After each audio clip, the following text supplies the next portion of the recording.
Hello everyone. आज अपन एक topic complete करेंगे जिसका नाम है इस्लाम का उदय। यह टॉपिक मध्यकालीन भारत के अंतर्गत आता है। तो अपन टॉपिक को स्टार्ट करते हैं। इस्लाम उदय। सामान्य तौर पर अगर आपसे पूछ लिया जाए कि इस्लाम क्या है तो अपन जवाब देते हैं कि इस्लाम एक धर्म है। और धर्म का अर्थ वर्तमान समय में जिस दृष्टि से या वर्तमान समय में जिस दृष्टिकोण से वर्तमान समय के अंदर इस्लाम का या किसी भी धर्म का अर्थ निकाला जाता है वो कोई वास्तविक अर्थ नहीं है। धर्म का अर्थ है अपने कर्तव्यों का पालन करना। तो इस्लाम एक धर्म है और इस्लाम शब्द का अर्थ है खुदा के प्रति आत्मसमर्पित। और इस्लाम का उदय मक्का के अंदर हुआ था और इसके जो संस्थापक है वो मोहम्मद साहब, पैगंबर मोहम्मद साहब है। ठीक है। यानी इस्लाम एक धर्म है और इस्लाम शब्द का अर्थ है खुदा के प्रति आत्मसमर्पित की भावना रखना। और इसका जो उदय है वो मक्का में हुआ था और संस्थापक कौन है? पैगंबर मोहम्मद साहब है। सामान्य परिचय कंप्लीट हुआ और अब अपन देखेंगे पैगंबर मोहम्मद साहब का जीवन परिचय, जिससे अपन ये जानने का प्रयास करेंगे कि आखिरकार इस्लाम का उदय किस प्रकार हुआ और क्या क्या सामने परिस्थितियाँ रही जिसके कारण इस्लाम का उदय हुआ। तो सामान्य परिचय देख लेते हैं पैगंबर मोहम्मद साहब का भी। पैगंबर मोहम्मद साहब का जन्म 570 ईस्वी में मक्का के अंदर हुआ। इनकी माता का नाम अमीना और पिता का नाम अब्दुल्ला था। किसी कारणवश माता और पिता दोनों की मृत्यु हो गई और इनका लालन पालन है वो इनके चाचा थे जिसका नाम था अब्बू तालिब। उन्होंने इनका लालन पालन किया और अब्बू तालिब थे वो कुरैशी जनजाति से संबंधित थे। तो यहाँ एक प्रश्न पूछा जाता है कि पैगंबर मोहम्मद साहब थे वो किस जनजाति से संबंध रखते थे, तो वहाँ अपना जवाब होता है कुरैशी जनजाति से संबंध रखते थे। जैसे जैसे पैगंबर मोहम्मद साहब बड़े होने के बाद वो कारवा के प्रबंधक के रूप में कार्य करने लगे। तो प्रश्न बनता है कि कारवा क्या है? कारवा एक क्या है? व्यापार का संगठन है, अर्थात व्यापार के संगठन थे उसके प्रमुख के रूप में कार्य करने लगे, मतलब कारवा के प्रबंधक के रूप में कार्य करने लगे।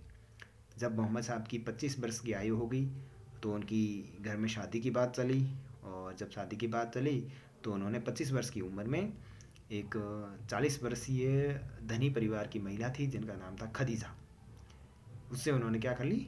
शादी कर ली। शादी होने के बाद पैगंबर मोहम्मद साहब की उम्र 40 वर्ष की हो गई। 40 वर्ष के अंदर उन्हें एक देवदूत थे जिनका नाम था जिब्राइल। देवदूत का क्या नाम है?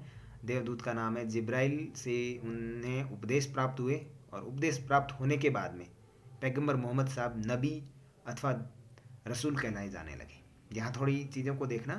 40 वर्ष की उम्र में एक जिब्राइल नाम के व्यक्ति थे जो देवदूत थे, ठीक है ना, देवदूत थे और उनसे क्या उपदेश प्राप्त हुआ। उपदेश प्राप्त होने के बाद पैगंबर मोहम्मद साहब क्या कहने लगे? नबी। नबी का मतलब होता है सिद्ध पुरुष और रसूल का मतलब होता है देवदूत कहलाए जाने लगे समाज के अंदर। और जैसे ही ये मतलब उपदेश प्राप्त हुआ, उपदेश प्राप्त होने के बाद क्या करने लगे पैगंबर मोहम्मद साहब मक्का के अंदर? अब सिंपली बात है, अगर किसी को उपदेश दे दिया जाए, अच्छे उपदेश दे दिया जाए तो वो समाज में सुधार का कार्य करेगा। तो जिब्राइल साहब ने भी इन्हें अच्छे उपदेश दिए। उसके बाद में ये सिद्ध पुरुष अथवा देवदूत कहलाए जाने लगे। ठीक है ना। सिद्ध पुरुष मतलब, सिद्ध पुरुष का मतलब होता है क्या? नबी। और रसूल का अर्थ क्या है? देवदूत कहलाने लगे।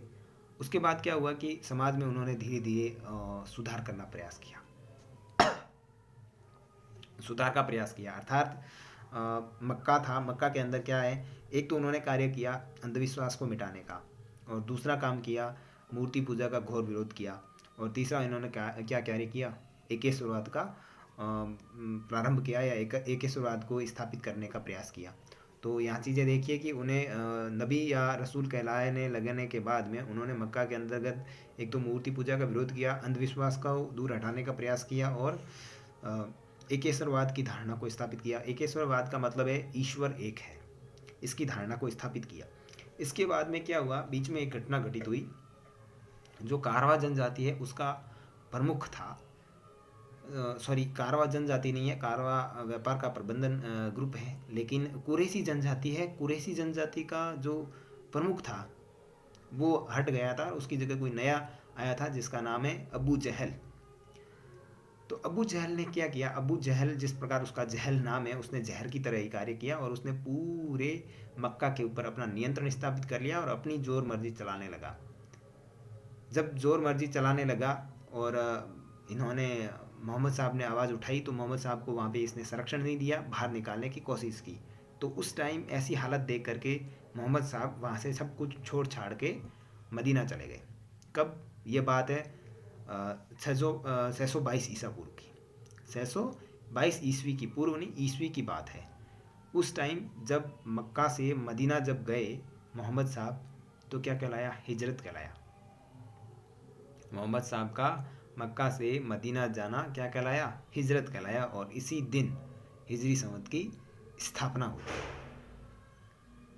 इसी दिन किसकी स्थापना होती है, हिजरी संवत की स्थापना होती है इस्लाम धर्म के अंतर्गत। और किसकी वजह से गए मदीना, अबू जहल के कांड, क्योंकि अबू जहल ने वहाँ पर उन्हें संरक्षण नहीं दिया और वो कहाँ चले गए, मक्का से मदीना चले गए और वहाँ पर रहे। वहाँ पर रहने के बाद इन्होंने क्या किया, कुरान लिखी और मदीना में ही कुरान की स्थापना हुई।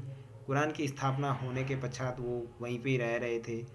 और उसके बाद में अपन कुछ चीज़ें और देखते हैं मोहम्मद साहब के बारे में। मोहम्मद साहब के बारे में ये कहा जाता है कि मोहम्मद साहब प्रथम मुस्लिम शासक थे और उनका शासन करने का आधार था, वो था कुरान।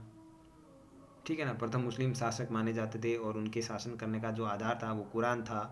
और जो इस्लाम, जो कुरान थे और कुरान के अंदर जो धार्मिक कानून लिखे हुए थे, उन धार्मिक कानूनों को जवाबित कहा जाता था। वैसे आप इनके अंतर्गत बहुत सारे ऐसे शब्द देखेंगे मध्यकाल के अंतर्गत, जैसे जवाबित है, फवाजिल है, शरीयत है, फतवा है, बहुत सारे शब्द देखेंगे। लेकिन इस्लाम के जो कुरान के जो धार्मिक कानून थे उन्हें जवाबित कहा जाता था और इस्लामिक कानून थे उन्हें शरीयत के नाम से जाना जाता था। दो चीज़ें और देख लेते हैं। कुरान के अनुसार वास्तविक शासक कौन है, कुरान के अनुसार वास्तविक शासक है खुदा अर्थात ईश्वर। और कुरान के अनुसार वास्तविक एकता किस में निहित है, कुरान के अनुसार वास्तविक एकता नियत है मिल्लत में। मिल्लत का अर्थ है भ्रातृत्व की भावना। ठीक है। और उसके बाद में 632 ईस्वी में पैगंबर मोहम्मद साहब की क्या हो गई, मृत्यु हो गई। तो ये था पूरा अपने इस्लाम उदय का दौर। इसके बीच में जो घटनाएं घटित हुई ये सब इस्लाम उदय के अंतर्गत आती हैं। इसके बाद में इस्लाम उदय की स्थापना होने के पश्चात बहुत सारी चीज़ें घटित होती है, जैसे खलीफा वाली है, इसके बहुत सारे फिर इसलिए टैक्स लगते हैं, वो सारी चीज़ें इसमें आप आगे पढ़ेंगे।